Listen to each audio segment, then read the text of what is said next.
Tout le plaisir est pour moi de vous retrouver pour la première édition de la rédaction, mesdames, messieurs. Bonjour et bienvenue pour les auditeurs de la radio Electron FM. Je suis Kodjima Djebe Toubena Hortense, c'est parti pour le journal.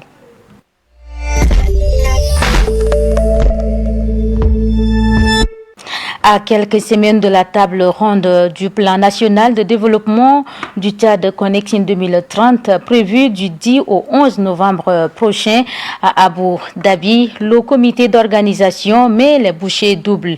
Hier, une rencontre stratégique a eu lieu au ministère des Affaires étrangères et du budget entre les responsables tchadiens et plusieurs investisseurs internationaux. Mistangar Victor était de la partie.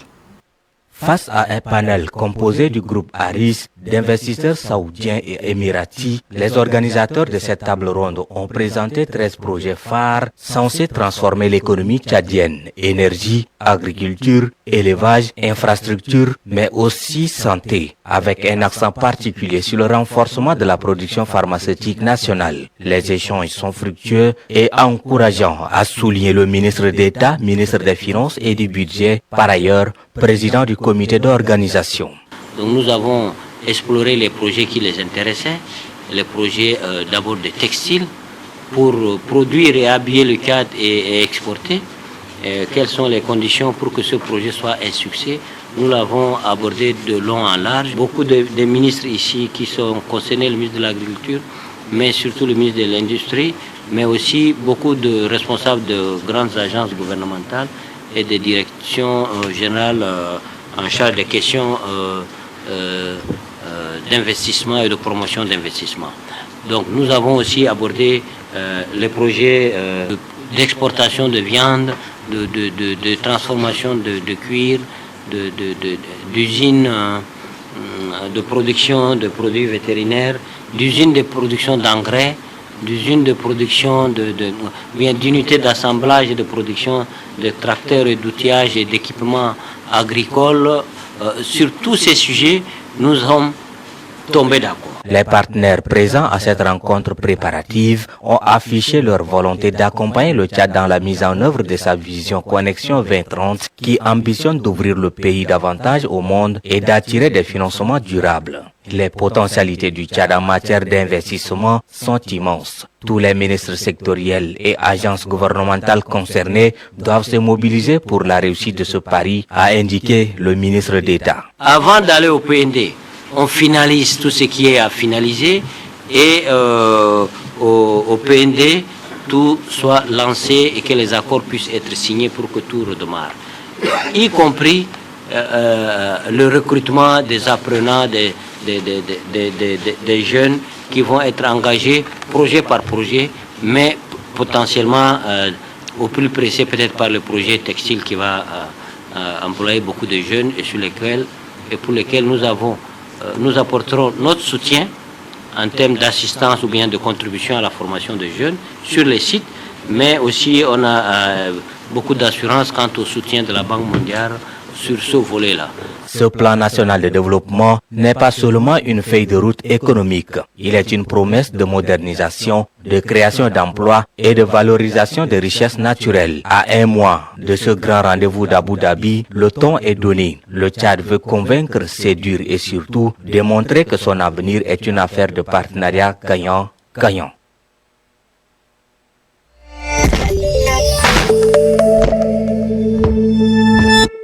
En politique, la coordination des associations de la société civile et de défense des droits de l'homme entendait Cassido a fait un point de presse ce 2 octobre 2025 dans un hôtel de la place ici même à N'Djamena. Ce point de presse relatif à la procédure de révision constitutionnelle entamée par les autorités et aussi porté à la connaissance de l'opinion nationale et internationale sa position sur la question qui touche injustement à l'intégrité et à la vie de la nation. Les propos du coordonnateur national Mohamed Digadjimbaï sont recueillis et proposés par Vunba Kiaobi. Après une analyse approfondie du projet de la révision constitutionnelle en cours, décide en sa qualité de fêtière majeure de 214 organisations de la société civile tchadienne de porter à la connaissance de l'opinion nationale et internationale sa position sur cette question d'une importance particulière dans la vie de la nation. Il faut noter, dans le cadre de la révision constitutionnelle, nous assistons à un débat contradictoire, riche et démocratique, respectueux des valeurs universelles, des droits de l'homme et des libertés fondamentales. Nous nous réjouissons de cette avancée significative en matière de la liberté d'expression. Que cette révision constitutionnelle en cours soit l'expression de l'affirmation de la souveraineté du peuple tchadien qui, en toute liberté, décide de son destin. C'est pourquoi nous appelons aussi les forces vives de la nation à la vigilance pour contrecarrer toute tentative d'ingérence extérieure dans la marche du peuple tchadien pour l'affirmation de la démocratie. La société civile tchadienne, fidèle à son rôle historique de porte-voix du peuple, est appelée à soutenir cette réforme. Il faut noter que cette réforme offre des institutions plus stables, un cadre juridique plus clair et des mécanismes concrets de défense des droits. Elle constitue une opportunité de voir ces revendications mieux prises en compte et ces droits mieux protégés. Car une constitution, il faut le dire avec force, n'est pas un texte figé. Elle doit évoluer, s'adapter et répondre aux aspirations de son peuple. La CACIDO interpelle la société civile à prendre ses responsabilités. Entre-temps, l'exécutif communal de la ville de N'Djamena constate avec regret que certains débits de boissons et lieux de distraction de la capitale ne respectent pas les horaires fixés par la réglementation en vigueur. Chanel Alao nous en dit un peu plus. Il était 22 heures hier sous la conduite du maire de la ville de N'Djamena, Senoussi Hassana Abdoulaye, accompagné du secrétaire de séance et quelques cadres de la commune. En présence de l'exécutif de la commune du 7e arrondissement, une campagne de sensibilisation était menée auprès des responsables des débits de boissons afin de leur rappeler l'importance du respect de l'arrêté numéro 092-M/DAF/DF/S-LATU/10 du 19 avril 2010. L'exécutif communal de la ville de N'Djamena constate avec regret que certains débits de boissons et lieux de distraction ne respectent pas les horaires fixés par la réglementation en vigueur. Cette démarche n'est pas une sanction immédiate, mais une invitation à la responsabilité partagée du respect des horaires pour préserver le droit au repos des familles et des citoyens et garantir un climat de confiance propice au développement des activités économiques nocturnes dans un cadre légal et paisible. Cette rencontre a permis au maire d'échanger avec les riverains, se plaignant de la sonorité très dérangeante de ces débits de boissons. Il leur a assuré l'attachement de la commune à veiller à la tranquillité publique et au respect mutuel entre acteurs économiques et riverains et à un environnement de vie harmonieux pour tous. Des mesures seront prochainement prises si les contrevenants ne se conforment pas aux dispositions en vigueur, a laissé entendre Monsieur le maire. Merci Chanel. Mesdames, Messieurs, merci de continuer de suivre cette édition politique. Puisqu'on en parle, restons-y pour dire que le directeur de l'agence tchadienne de la radioprotection et de la sécurité nucléaire, Dr Bigaola François Xavier, a fait un point de presse. C'était ce matin au sein de la dite institution située à N'Djari dans la commune du 8e arrondissement. Ce point de presse a pour but la restitution des résultats des inspections réglementaires menées par l'agence dans les hôpitaux et les sociétés pétrolières. Le directeur a pointé du doigt sur les activités à mener et les perspectives afin d'atteindre un résultat satisfaisant. Ces propos sont recueillis et proposés par Kwabari Malom Esther. En vertu de sa mission de régulation, de contrôle et de surveillance, des activités utilisant des sources de rayonnement ionisant conduit périodiquement des inspections dans les secteurs médicaux et industriels, notamment les secteurs pétroliers. Ces inspections visent à vérifier la conformité des dispositifs, c'est-à-dire les générateurs à rayons X, les sources radioactives, les systèmes de dosimétrie aux normes nationales et internationales de radioprotection, le port d'équipements de protection individuelle, le contrôle dosimétrique du personnel et la gestion des déchets radioactifs. À l'issue de ces missions d'inspection, les principaux constats que la TRSN souhaite porter à la connaissance du public sont de deux ordres. Dans plusieurs hôpitaux, les installations radiologiques sont installées dans les locaux dédiés et sécurisés avec des barrières de protection, à savoir le blindage, les parois plombées. Le personnel opérant est souvent sensibilisé à la radioprotection. Certains établissements appliquent des procédures de contrôle dosimétrique pour les agents exposés. Dans le secteur pétrolier, certaines sociétés disposent des procédures internes de contrôle des appareils et des formations de leur personnel.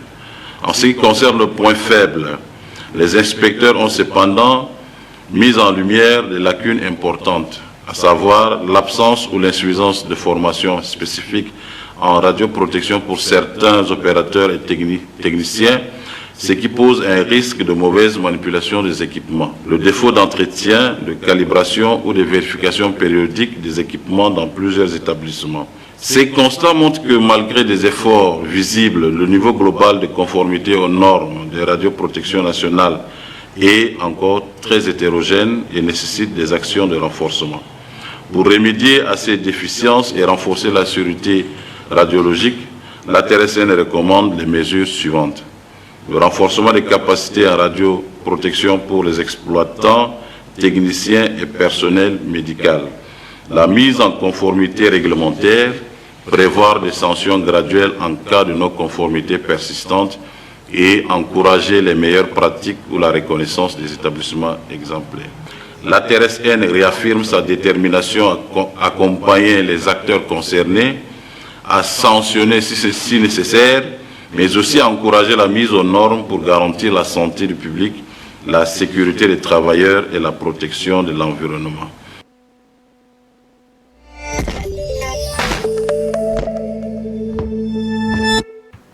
De l'économie à la politique, parlons éducation à présent. À peine lancée par le ministère de l'Éducation nationale, la rentrée scolaire 2025-2026 s'ouvre dans un climat d'incertitude marqué par la tension entre le syndicat des enseignants et le gouvernement.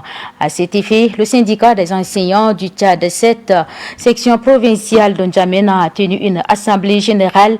Au sortir de cette assemblée, une grève d'une semaine est prévue. Par contre, le syndicat indépendant des enseignants du Tchad, SIET, quant à lui, annonce une grève sèche à compter du 6 octobre 2025.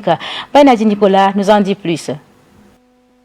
La grève lancée par les syndicats des enseignants au Tchad, en particulier le CED et le SIET, met en évidence une crise profonde qui dépasse les simples revendications corporatistes. Elle traduit une rupture de confiance entre le corps enseignant et l'État, ainsi qu'une fragilité structurelle du système éducatif tchadien. Les revendications portent notamment sur l'amélioration des conditions de vie et de travail des enseignants, ainsi que sur la relecture du décret 477. Cependant, jusqu'à présent, le gouvernement n'a pas fourni de réponse concrète aux attentes exprimées. Cette situation risque d'impacter directement la rentrée scolaire déjà en cours, car la suspension des cours privera les élèves d'un démarrage normal de l'année académique. Au-delà des discours officiels, l'inquiétude grandit chez les parents et les élèves. Chaque jour de grève constitue une perte d'heures de cours difficile à rattraper dans un système éducatif déjà fragilisé. Si aucun compromis n'est trouvé rapidement entre les syndicats et les autorités, la rentrée scolaire pourrait être compromise dès son lancement, accentuant les retards dans les apprentissages et aggravant les inégalités entre les élèves. Cette suspension des cours entraîne un retard dans l'achèvement des programmes scolaires.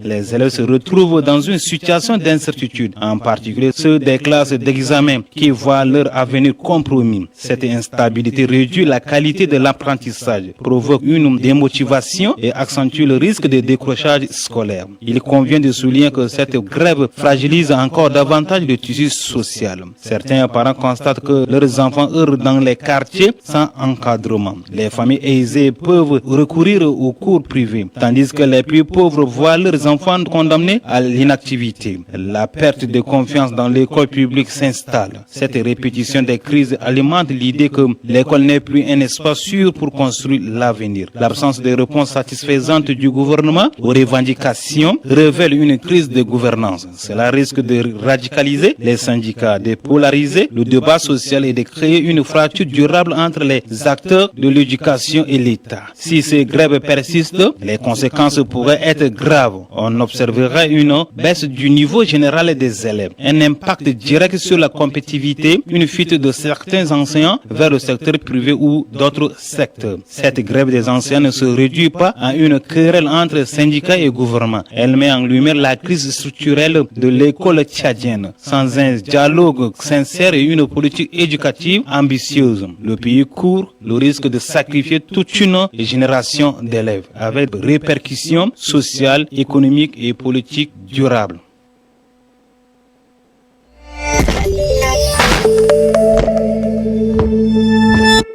Le président de la République, le maréchal Mohamed Idriss Déby Itno, a effectué une visite inopineuse hier dans 2 grands hôpitaux de la ville de N'Djamena. Cette visite a pour objectif de faire un constat dans ces structures sanitaires souvent critiquées par les usagers par un manque de matériel, sinon des infrastructures, et la pénurie des médicaments, sinon le comportement du personnel dans ces hôpitaux.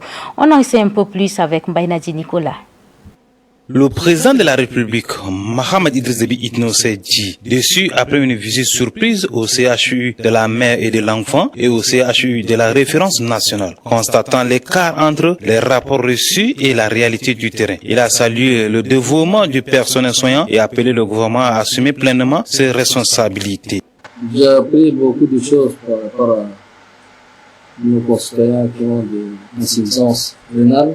Donc, ce qui m'a poussé aujourd'hui de venir visiter ce centre. Je crois qu'il y en a 2 au Tchad, le Hajeren et à la Renaissance. Après ma visite, je constate avec beaucoup d'amertume qu'il y a manque de matériel et de personnel. Malgré cela, je voudrais féliciter l'ensemble des personnels qui essaient de faire le maximum pour réduire le taux de mortalité ces dernières années. Il y a une évolution par rapport à ces maladies. Donc nous devons entreprendre, agir, nous devons construire plus de centres de dialyse. Je constatais que la plupart des patients ne viennent pas de N'Djamena, mais de province. Il faut aussi construire des centres de dialyse dans tous les hôpitaux sur l'ensemble de notre territoire. Malgré quelques efforts de rénovation, le CHU et le CHU-RN restent confrontés à des problèmes récurrents tels que l'insuffisance d'équipements modernes, la surcharge des services et les ruptures fréquentes de produits médicaux. Les médecins et infirmiers travaillent souvent dans des conditions difficiles avec un manque de moyens techniques, ce qui réduit leur efficacité et alimente parfois les tensions avec les patients. La présence du président dans ces hôpitaux est perçue comme un signe d'attention. Cependant, les populations entendent des actes concrets et durables, pas seulement des visites symboliques. Cette sortie rappelle que la santé publique est un pilier essentiel de la stabilité sociale. L'amélioration des hôpitaux pourrait renforcer la confiance des citoyens envers l'État. Cette visite inopinée du président Mohamed Idriss Déby Itno au CHU de la mère et de l'enfant et de la référence nationale apparaît comme une démarche de vigilance et de proximité. Toutefois, elle soulève un défi: transformer cette inspection en réforme concrète et en investissement visible afin de relever le système de santé tchadien.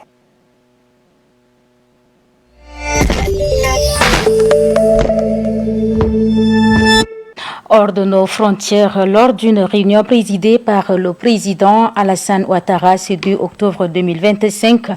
Le Conseil national de sécurité a décidé de renforcer les mesures de maintien et de l'ordre en Côte d'Ivoire. Il a ainsi instruit les ministres de la Justice et de la Sécurité à prendre toutes les dispositions nécessaires pour interdire les meetings et manifestations visant à contester les décisions rendues par le Conseil constitutionnel. Cette décision intervient donc dans un contexte politique marqué par des tensions liées au débat sur la légitimité institutionnelle et électorale. Toujours hors de nos frontières, ce jeudi 2 octobre 2025, des milliers de partisans et sympathisants du parti MCU, Mouvement Cœur Uni, se sont rassemblés le long de l'avenue Bangada à Bangui pour accompagner le président Touadéra et à l'autorité nationale des élections. Laïcia Ngakoute signe ce commentaire. Faustin Archange Touadéra a été le premier à déposer sa candidature, 2 jours seulement après la convention du corps électoral pour les élections présidentielles et législatives prévues en République centrafricaine le 28 décembre prochain. Il était accompagné d'une multitude des partisans de son parti. Après son dépôt, il a remercié la population centrafricaine, sortie pour le soutenir, mais surtout pour tout ce qu'elle fait pour l'encourager dans son engagement. Le président sortant espère voir cette confirmation du soutien du peuple dans les urnes au soir des élections. Un soutien fort que, le 28 décembre, j'espère que tout cet engagement, tout ce soutien pourra se traduire dans les urnes. Mais je suis confiant et je remercie le bureau politique qui a déjà déposé le dossier. Selon le secrétaire exécutif national, nous avons le numéro 1, a-t-il ajouté dans son discours. Après avoir vivement critiqué l'intention de Touadéra de briguer un 3e mandat, l'opposition, réunie au sein d'un bloc populaire, continue de réclamer le dialogue, gage selon elle d'une bonne organisation de ce scrutin.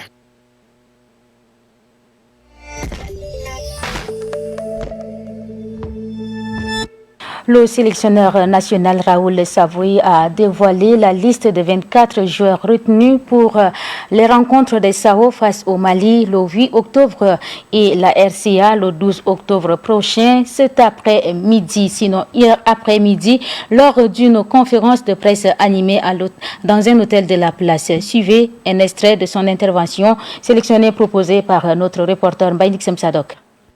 Donc voilà, une liste que vous verrez très complète avec 3 gardiens, 8 défenseurs, 8 joueurs de milieu de terrain et 5 attaquants, donc ce qui fait un total de 24. Ces joueurs-là ont commencé à arriver. Le premier est arrivé tout à l'heure à midi. 3 autres arriveront demain. Le gros de l'équipe arrivera entre samedi et dimanche matin. Ensuite, on aura 4 jours pour préparer le match contre la République centrafricaine. Et le 13 octobre, tout le monde rentrera dans son club pour continuer à travailler tous les jours au quotidien avec beaucoup de sérieux et de haute compétence. Voilà, donc ça c'est le programme. Je vais vous annoncer maintenant les 24 joueurs que j'ai sélectionnés, que le staff et moi avons identifiés pour répondre présent dans ces 2 matchs Coupe du Monde face au Mali à l'RCA. Donc pour les 3 gardiens, nous aurons Bayosun Samba Diallo, FC 15 Agosto en Guinée équatoriale, Bainassem Jourdain de Venda FC en Afrique du Sud et le 3e gardien Ado Mathieu de Renaissance FC. Pour les 8 défenseurs, nous aurons Chouplaou Charles de Kazrik Star FC en Afrique du Sud, Daikreo Wanre de Gazelle de Garoua au Cameroun, Noubara Félix de la SPSI, Chaouna Franchi de l'ENA Calcio en Italie, Diawa Almeric du Soudan, Latoyoum Osé de Gazelle, Alarabaï Yves de Foula, Daba Gabkala de la SPSI. Voilà pour les 8 défenseurs qui défendront en couleur. Ensuite, nous aurons 8 milieux de terrain. Merba Benjamin de Foula, Tiam Meinta Mahamat de Stade Tunisien en Tunisie, Koularabaï William Damba, RC Kadiogo au Burkina Faso, Kaiba Djawal, FC Ville 1900 en Suisse, Chaouna Haroun, Zabar Saint-Patrick à Malte, Koumalassine, Young Africans en Tanzanie, Abdulaziz Alkana en Égypte, Chaouna Franck de Ena Calcio en Italie. Voilà donc pour les milieux de terrain. Et nous aurons 5 attaquants. Ekwa Célestin, Young Africans en Tanzanie. Mani Bertrand Junior de Ganzasar Kapan en Arménie. Mahamat Abakar, TPL Export FC. Guillaume CD Junior de Golden Arrows en Afrique du Sud. Et pour terminer, le dernier joueur, Moine Dimanji Marius de Samsung Sport en Turquie. Chers téléspectateurs internautes de la chaîne citoyenne, auditeurs de la radio Electron FM, c'est avec ce tellement en sport que nous mettons un terme à cette édition. Merci pour votre fidélité renouvelée chaque jour à la chaîne citoyenne. Merci à toute l'équipe de la régie et celle de la rédaction pour la confection de ce journal. Bon début de week-end à tous et à tous. Au revoir et à demain.